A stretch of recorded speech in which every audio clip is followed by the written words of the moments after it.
Kulla nuk janë godinat 13, 14, 15 kade, kulla janë godina që janë mbi 20 kade dhe faktikisht janë pak. Para njëherë, këto kulla i kanë dhënë një energji komplet tjetër qytetit. Premtimi im është që ne të kemi bashkë me qeverinë një moratorium të ndërtimeve, të ndërpresim ndërtimet ashtu si qeveria ka vendosur dhe të sigurohemi që fillimisht shpëtojmë të gjitha hapësirat publike për parqe. Dhe s'kam ndërmend që të hyj në histori si njëri që dha pallata, dua që të mbahem mend si njëri që punoi ta kthente qytetin në normalitet dhe si njëri që do mbahet mend me një ekip që ndërtoi më shumë parqe se sa pallate.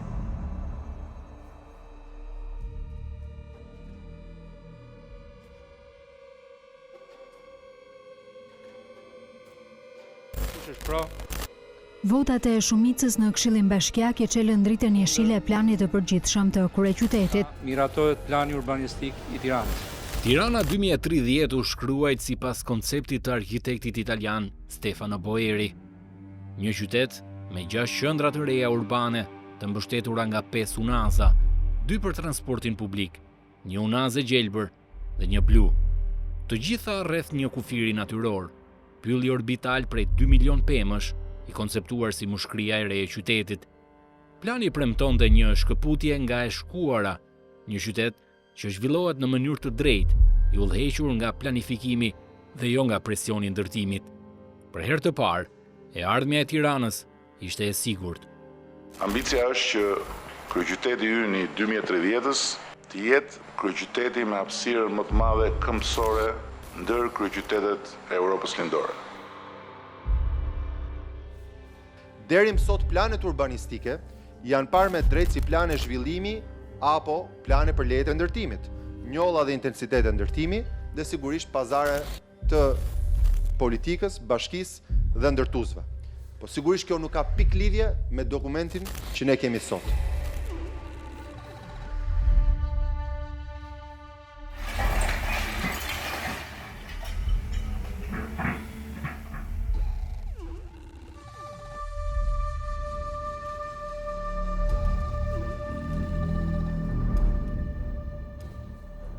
Në vitet që pasuan, plani filloi të marrë formë. Tirana 2030 u ndryshua, u shkel dhe u përdhos nga vetë hartuesit e saj. Në një dekadë, ndërtimi mori një vrull të paprecedent.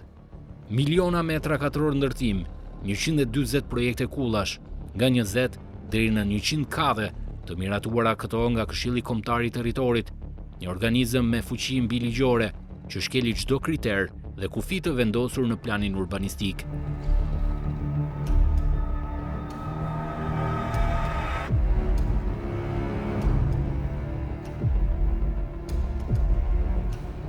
Ka 2 forma se si mund ta zhdukësh historinë. Një është duke e fshirë, pra duke zhdukur çdo gjurmë dhe vetvetiu njerëzit kalojnë aty çdo ditë dhe harrojnë që ka qenë një objekt aty.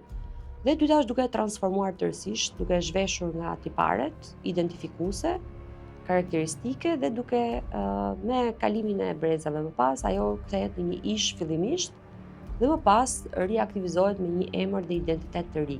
Sot nuk mund të kuptohet asnjë politikë e kësaj qeverie për arkitekturën. Pra çdo projekt ka arkitekturë, nuk ka më komunikim administrativ, buxhetesh ekonomike, por gjithçka lidhet me arkitekturën. Problemi që kemi ne është që tërë ekonomia është futur, tërë paraja publike, private, investimeve është futur dhe tani furnizon këtë arkitekturë e cila ka shpërthyer në nivele fantazie, në nivele skizofrenike për të justifikuar, po them unë, kanalizim buxhetesh, të cilat normalisht nuk do justifikohen. Sot pretendohet që është hapësirë demokratike. Në fakt është më shumë hapësirë e kombinimit politik plus ndërtuesi është më shumë hapësirë oligarkike. Dhe këtu raporti e arkitektit ose planifikuesit urban minimizohet shumë. Pse?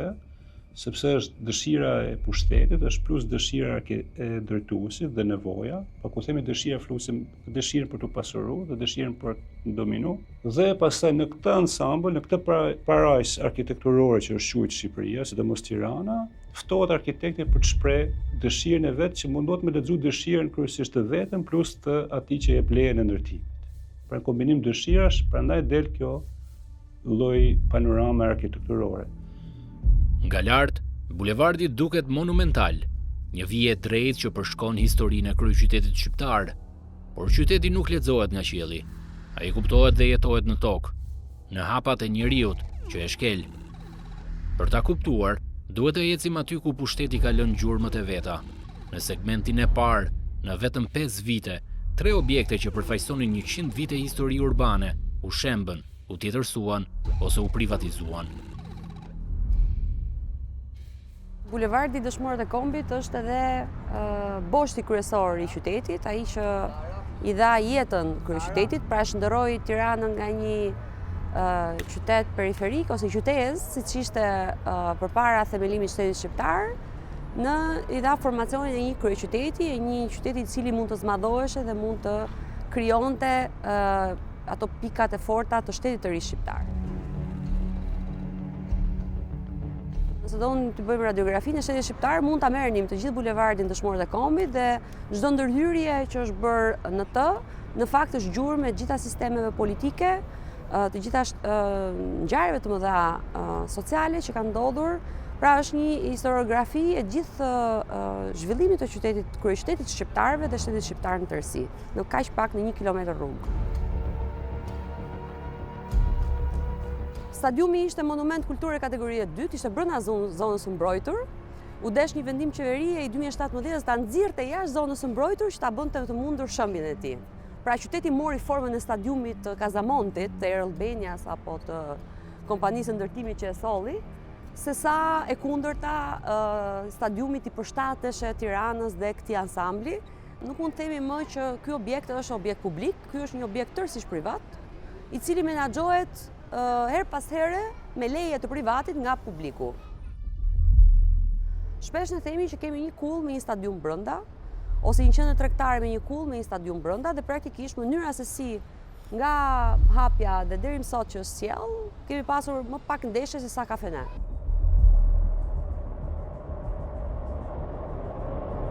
Nga stadiumi, simboli i partneritetit publik-privat, bulevardi vijon drejt një tjetër monumenti të transformuar me një model të ngjashëm, por me aktor të ndryshëm. Piramida, dikur muzei i diktatorit, nuk u shemb. Ajo u zhvesh nga kuptimi i saj dhe u ripaketua si hapësirë për të rinjt. Projekti ju besua studios holandeze MVRDV dhe kushtoi rreth 18 milion euro.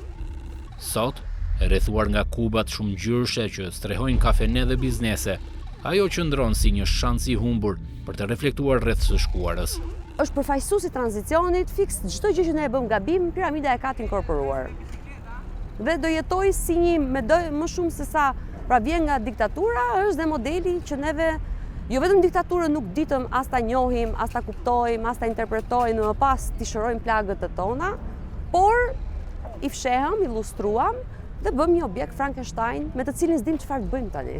Kur ndodhi në 2018-19, që filloi të diskutoheshe sërish piramida, u përjashtuan të gjithë aktorët e tjerë të shoqërisë, në mpetkun e një fondacioni amerikano-shqiptar u justifikua çdo veprim, dhe edhe pse në fakt objekti vet ishte shpëtuar pikërisht për shkak të reagimit qytetar, qytetarët nuk u përfshin më fare, u përjashtuan. Pra, piramida personifikon edhe një lloj kokëforcie dhe një lloj autoritarizmi sigurisht, sepse është vetë objekti diktatorit, por dhe një lloj sjellje arrogante të atyre që janë sot në pushtet, një lloj vazhdimësie, një lloj sjellje të pushtetit ndaj qytetit, ku imponohet një lloj narrative e cila sigurisht që mund të duket e bukur në nivelin e propagandës, por qyteti do duhet ta tresi ta pranojë dhe sigurisht atë që e ka të tepërt edhe mund ta refuzojë, Kjo ndërtesë nga përjashta mund të kalohet, ndërsa nga brenda edhe vetë modeli që solli ADF-ja është në fakt një model publik-privat. Pra nuk ka qenë asnjëherë për të thënë që kjo do jetë e publikut. Tjetër gjë që është përdorur në formë narrative, është ndërtuar sikur këtë gjë po e bëjmë për interes të publikut.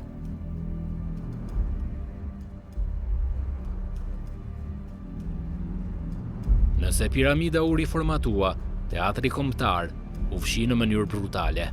Teatri i vjetër duhej zhdukur për t'i hapur vendin të res. Përfituesi, një firmë private që e këmbente teatrin e ri me truall publik për kulla.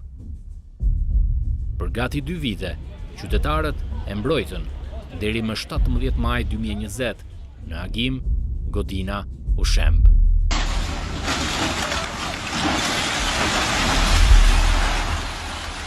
Ajo natë nuk rrëzoi vetëm teatrin, por ndryshoi marrëdhënien mes qytetit dhe pushtetit. Qytetarët u tradhtuan, teatri u shem me dhunë, kontrata me privatin u tërhoq. Sot teatri po ndërtohet me paratë e qytetarëve. Qeveria gjeti një mënyrë tjetër për ta shitur truallin publik për kullat që kanë nisur të ngrihen.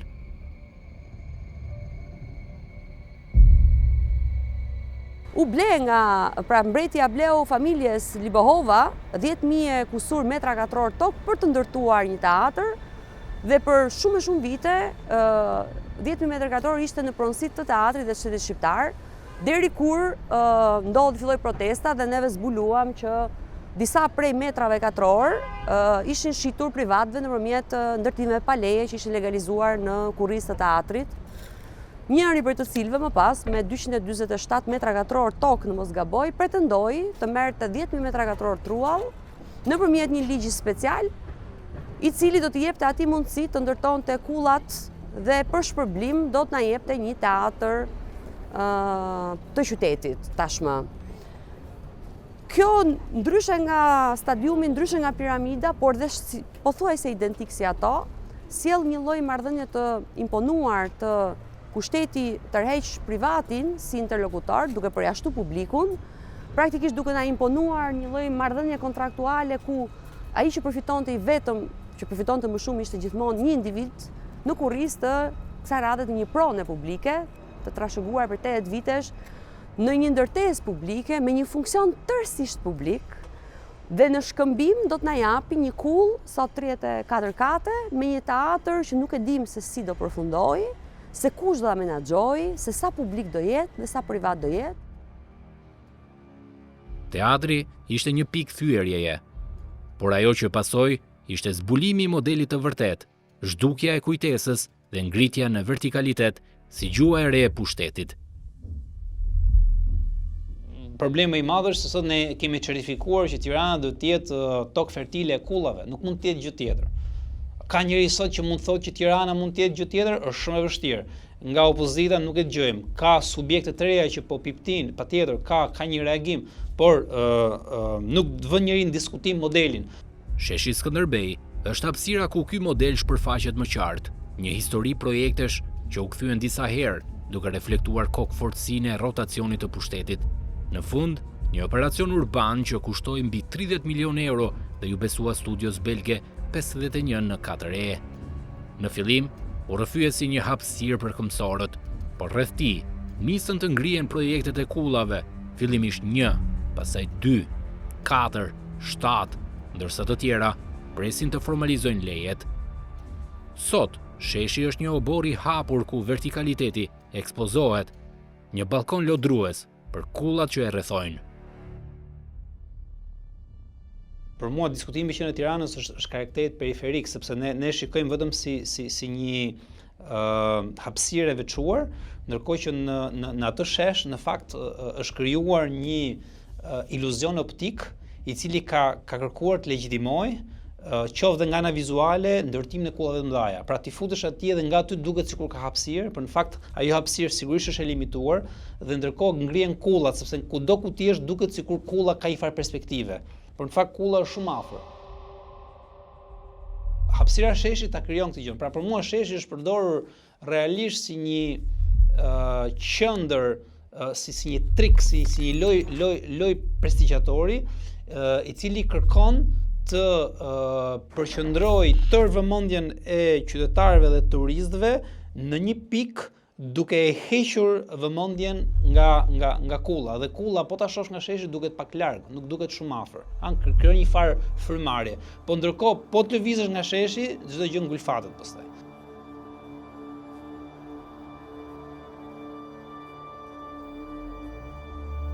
Po ta shikosh me kujdes, projekti Muzeut Kombëtar është goxha transformues dhe flitet që mund të ketë edhe ndërtim aty në mes, megjithëse nuk është akoma shumë e qartë. Te opera thuhet që do ketë shëmbje, do ketë hapje dhe do ketë një transformim rrësor. Pra ata që ishin landmarke, që ishin pikat e referencës të Sheshit dhe Tiranës, ata nuk janë më ashtu siç ne i kemi menduar dhe siç ne i kemi imagjinuar, por janë një situatë prekariati që nga momenti në moment presin ndryshimin.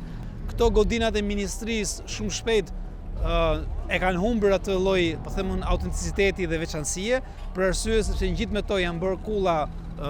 Shikoni Sahadin si është katandisur mes dy ndërtesave që janë totalisht pa lidhje me atë. Sahadi sot mund të jetë një suvenir që e mban ke xhepi vogël, por nuk ka më lidhje si simbol i qytetit, s'ka më asnjë vlerë.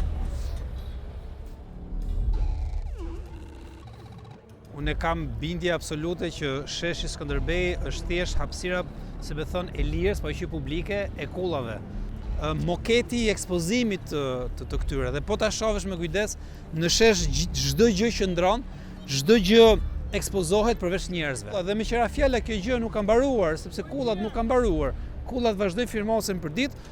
Kemi këtu tek ish Ufëja, tek pjaca kulla, kemi pas operas kulla, një që po ndërtohet dhe i tjetër që është prap në plan për të ndërtuar, e se çka tjetër ne nuk e dim, dhe ti shikon që kjo është rrethuar tani, këtu është bërë një mur, është bërë një gardh me kulla, dhe gjithë hapësira e sheshit, si me thonë, është një lloj lulishte pa lule e kullave.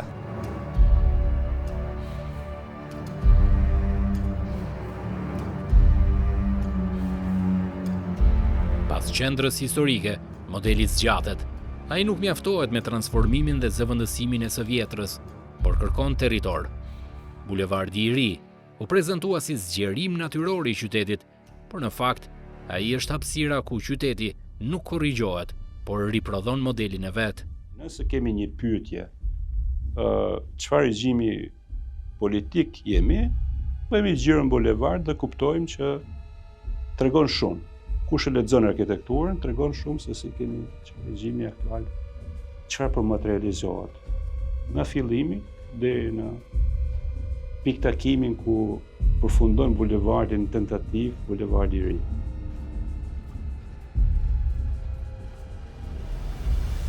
Pushteti ka prodhuar vazhdimisht pas siguri për sa i përket pronësisë, sidomos pas 90-s. As nuk e kanë siguruar shumë i shpronarë, nuk e kanë marrë dot pronën e tyre të ligjshme, dhe dihet e gjithë dinamika brenda Tiranës, dhe sigurisht zonat më të shtrejta është bulevardi, ndër zonat më të shtrejta ku edhe tensioni ka qenë më i madh, dhe për shkak të vlerës, po për shkak të kërkesës, dhe për shkak të presionit për ndërtim. Besa këtu ka një karakteristikë të dytë. Këtu është kryesisht njerëz që janë të ardhur pas vitit 90. Në publik janë paraqit gjithë si pushtues. Të paktën sot është instrumentalizuar shumë ky imazh, sepse rreth para nuk është dhënë panorama që këtu ka shumë njerëz që kanë ardhur kanë bler tokën në fillim viteve, fund vitit 88, 89, kanë ardhur kanë bler, kanë qenë pjesë të ferma apo ndërmarrje shtetërore ku i kanë marrë këtë pjesë. Pra është më plurale shumë situata sociale se sa është paraqit stigmatizuar tjetri apo i ardhuri specifikisht. Në 5 maj është dëshmu dhe është dëshmia jonë kryesore se nuk duhet ta kishim kaluar shpejt, por fatkeqësisht qyteti i Tiranës nuk ka komunitete të forta që flet për këto çështje, por sikurse për shumë çështje të tjera, por kjo çështje ka qenë shumë themelore për një arsye të vetme, se të legalizuarit janë trajtuar prapë si njerëz që kanë marrë një pronë të pameritume dhe për rrjedhoj ju jep kadeta shtetit për ta shkatruar ose për t'ia marrë pronën sa herë që shteti i intereson. Kjo nuk ka qenë kjo zgjidhje ligjore. Dhe tensioni kryesor kur është ndërtuar Unaze pastaj dhe në vazhdim dhe sot është se të gjithë i referohen rastit 5 maj si një mundësi që deri nesër shteti mund të abuzojnë me shkatrimin e pronave të tyre. Çdo thot konkretisht ja kanë humbur atributin kryesor si qytetar dhe lirisë tyre, sepse ndjehen të pambrojtur për këtë. Pra ky është momenti ku investimet publike në vend që të kthehen si një farë gëzimi publik që po ndodh, zhërimi i qytetit, prania e shtetit dhe më radhë, në fakt krijohet ankth. Dhe këto ndërhyrje, gjithë ky kapital dhe kjo energji që është shpenzuar në shemje dhe riartikulim të ndërtesave në Tiranë dhe me kosto shumë të lartë mund të ishin zbatuar, tashmë të kishim qendra të reja me qoftë dhe me këtë lloj propozimi arkitekturor, por diku tjetër. Dhe ne të kishim shenjat, si tush, jo se qyteti nuk banohet me shumë shenja dhe shumë simbolika, por ka që këtë e evitueshme. Dhe do ishte win-win, për mendimin tim do kishe qenë situatë përfituese për dy palët, edhe për dëshirën e sundimtarit, edhe për dëshirën e oligarkut, edhe për dëshirën e njerëzve që kanë dëshirë me shpreh nga ana arkitekturore pasionet e tyre dhe dijet e tyre arkitekturore, ka pas vende dhe kanë vende Tirana për t'i shpalos këto. Pra, mund të ishte qytet eksperimental Tirana, po je qytet i pushtuar. Në kohën kur u miratua, Tirana 2030 dukej si një vizion i largët dhe ambicioz. Sot, kur plani po i afrohet fundit, premtimet janë harruar.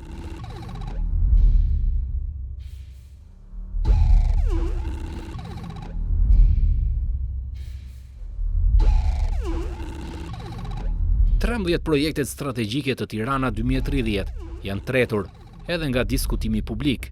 Unazat e gjelbra dhe blu nuk ekzistojnë.